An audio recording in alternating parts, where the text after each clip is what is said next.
Hello everyone and welcome to Football Manager 2017. The beta has finally been released and you can see it here on the screen. We are ready and raring for this game to go.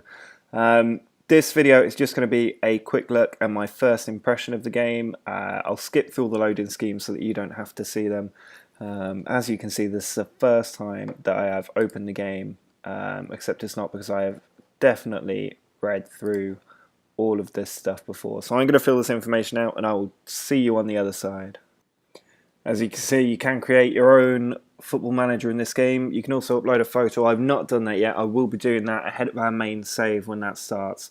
Right now, I just want to jump into the game and see how it performs. For this, we are going to start with a Premier League team. I think we'll probably just jump in there. Obviously, we don't have the badges in yet. We'll probably use Manchester City just because they will have the most options open to them. I've gone straight in on the quick start option because I don't want to be waiting around for too long. Hopefully this loads quite quickly. In the testing they did before the game, and the examples they used, this loaded very quickly, so hopefully it will now. Well, there's no change to the managerial style screen as far as I can see. They may have introduced some new points. I'm not going to change anything on this screen.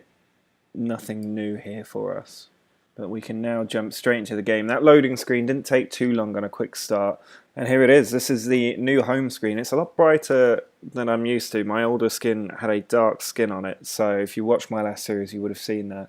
We are using Manchester City to pay homage to our last save where we won the quadruple just yesterday, but we'll be picking a new club for the first episode, which hopefully will be up later today.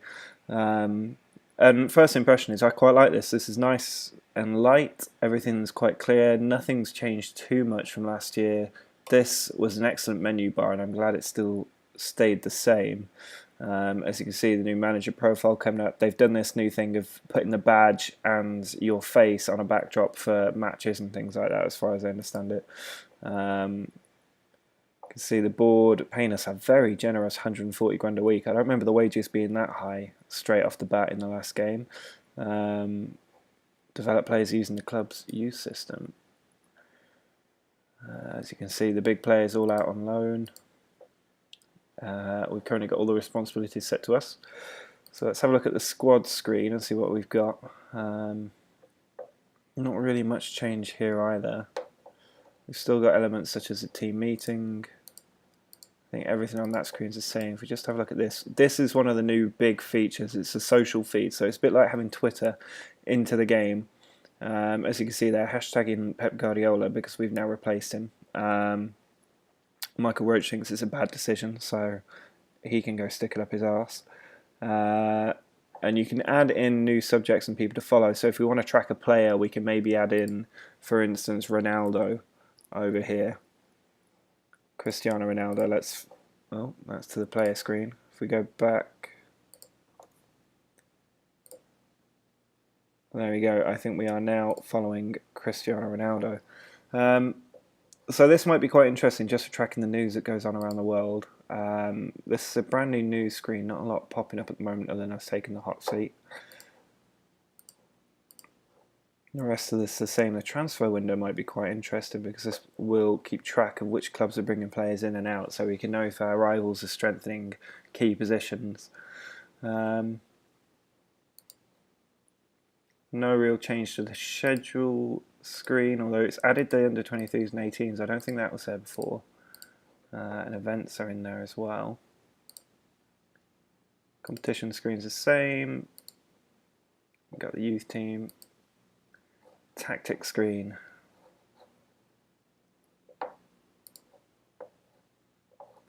So not too much different here either. Familiarity up there instead. Maybe some new positions have been added. Doesn't look like it. I think we're still using the same.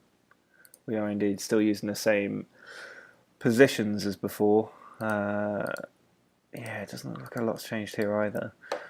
Which isn't a bad thing because I do think the last system was very good. They've added leadership as a trait, I think. Or have they? That might have been there before. But this screen doesn't look too different. I think the squad depth has changed. Yeah, it has. It now displays in the formation, so that you can see where your best players are in each position, which is actually quite helpful. This always used to frustrate me a bit that you had to delete players if you didn't want them showing up in a certain area, but having 5 show up on the pitch is actually quite useful. And we can also select roles, I think, which is again quite useful. You can bring up all the players that can fit into that position. We can also do a comparison of the different positions and teams. Staff screen has not really changed, same as before here. Training, again, I think is pretty much exactly the same. Scouting screen is definitely the same. So yeah, the first impression is that not that much has actually changed with the interface, and I really don't think that's a bad thing. I think last year's interface was probably the best one they've had so far.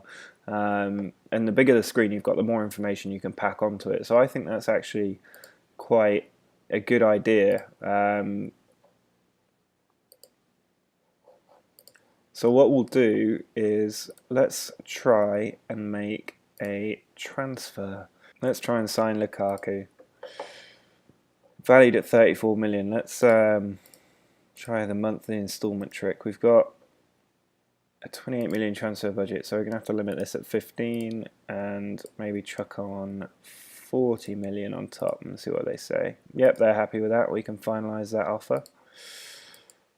There we go. We're going to skip these meetings, not too bothered with those.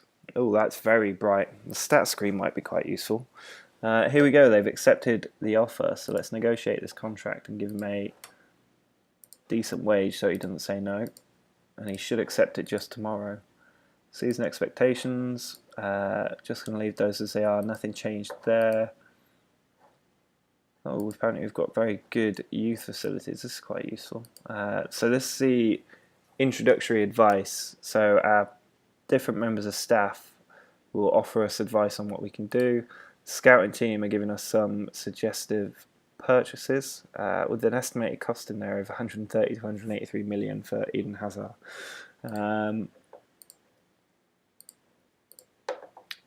And they set up the social feed, which I guess is going to start to whittle away at the news feed, so that major news items will pop up in the news feed, but the social feed will give us some more day-to-day coverage of what's going on in the world. And there you go, we have signed Romelu Lukaku for £55 million, and we did it all in the first day. Not a bad first day at the office.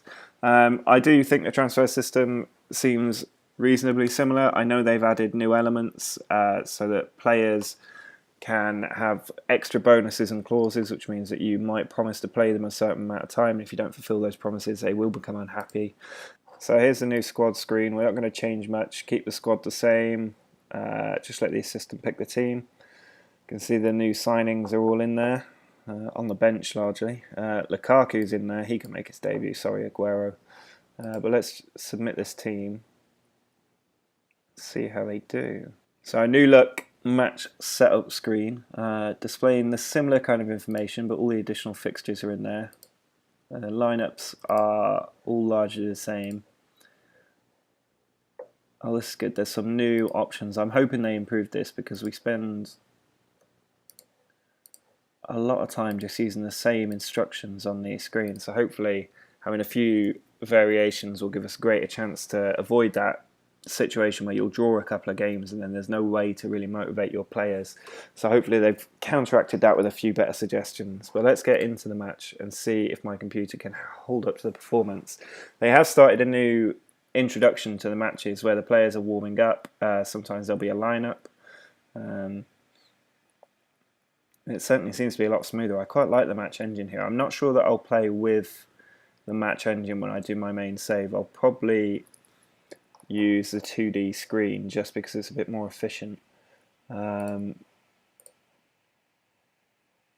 otherwise, if we maybe speed up the highlights a little bit. That's the first highlight. Clichy clears the ball away. The ball definitely seems to be moving smoother. I like the players. We've conceded. The under-23s have beaten our defence at the corner. I imagine that the performance of this match engine will clear up a little bit, so you might see a few little mistakes in here, as it is still the beta. So there will be little things in here that you might not like the look of, or you think look funny, but that is because it's a beta. There's 2 weeks to iron out these problems, and if you pre-ordered the game, you can access this version. Here's Lukaku on his debut, finds Sterling, who rushes in on the attack with Sterling. Lukaku's free, he's picked him out and he should score. He does. Lukaku, £55 million, has scored on his first appearance. So let's have a look at some of the stat screens, because we've got the Pro Zone edition. I'm not sure if that applies in-game. Do have all kinds of stats coming up. Look at the overview. We've got a heat map so we can see where the team perform. You can see the under-23s packing down the left-hand side, so we might want to counter down the left-hand flank. Zabaleta's having a poor performance, 0% cross completion. Distance run is also on there. If we look at the action zones, maybe, there you go. You can see that they're attacking down the right and we're coming straight down the centre, so we might want to look to balance it out as we go through the game, maybe counter down their left-hand flank if that's where they're using all their effort. That certainly looks like something that might be quite interesting. We can also see where all the shots are going as well, which isn't too bad. So depending on how you want to play your game, you could quite enjoy that. And we have scored again. It's Lukaku there. He looks like quite a good signing. A little early tip for you, £55 million, if you are looking to take on one of the big clubs. He also, I noticed, had very poor morale when the game first started, and I think that's probably the game reacting to the fact that he didn't get his move away from Everton in real life, so they're trying to incentivise you to sign him. But we are 2-1 up here. We'll just skip through the rest of these highlights and get to the end of the match. Well, there you have it. It finished 4-3 in the end. A very action-packed first game in the new version. Lukaku getting a hat-trick on his non-competitive debut. And we'll just have a look at what messages pop up afterwards. We've got the financial fair play. Yeah, not too much difference there. I think we have been given 2 match reports because the under-23s are now going to get greater promotion of what's going on. We'll get to see the fixtures pop up. We'll see how they're performing, the players, which should help if you're a big fan of player development, which I am, and it will be one of the main series that I do this year. Then that will be very helpful, because I always used to pack the under-23s and under-21s with good players that would never make the first team but helped the other players in those teams to develop by winning the youth tournaments. So that could be quite a nice addition to the game.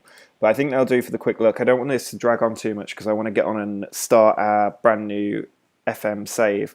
So I hope you've enjoyed it. If you're excited for the new Football Manager, if you've played it already, do let me know in the comments. Don't forget to drop a like on the video and subscribe if you want to see the main save coming up later today and over the next few days. The new game drops on November 4th if you can't get the beta, so make sure that you pre-order it and you should get early access. I got mine through Steam.